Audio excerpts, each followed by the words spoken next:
Sve je više elektroničkog nasilja među djecom i nad njima. Kako ga prepoznati i što učiniti?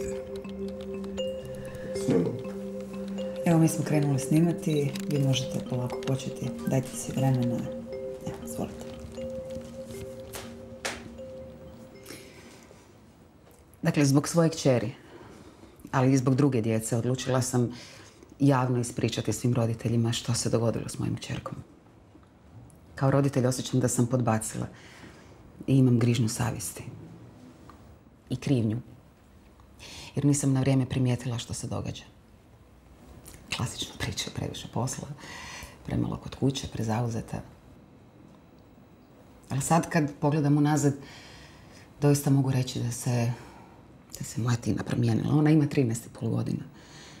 Inače, potpuno normalno, veselo dijete.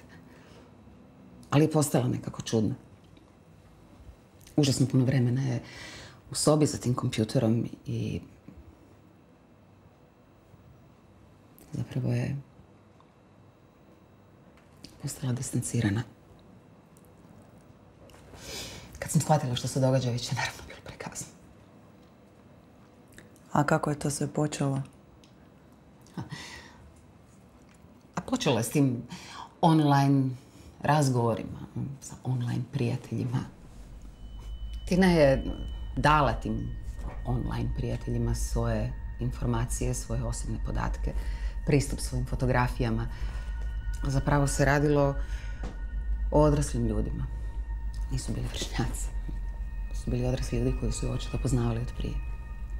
I koji su je iskoristili. Ne samo da im je dala svoje osobne podatke, svoje fotografije, svoje selfije, nego nagovorili su je da preko te web kamere snima i intimne dijelove svog tijela. A kako je Tina sad? Loše. Loše. Pa kako bi bila?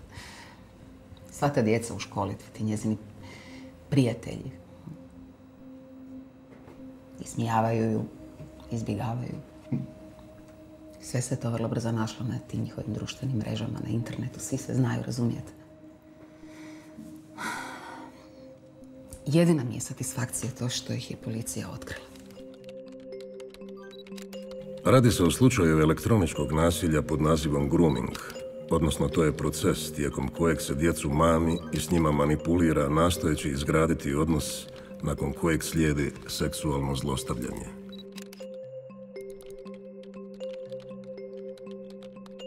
Sve su to pojavni oblici elektroničkog nasilja putem modernih tehnologija koji su prisutni u svijetu, pa tako i kod nas. Žrtve su, nažalost, najčešće djeca i mladi. Roditelji, zaštitite svoje dijete. Pronađite vrijeme za razgovor s djetetom o stranicama koje posjećuje na internetu, njegovim online prijateljima i saznajte kako su te prijatelje upoznali. Šta radiš ti to? Ban! Izađi van i ostavi me već jednom na miru!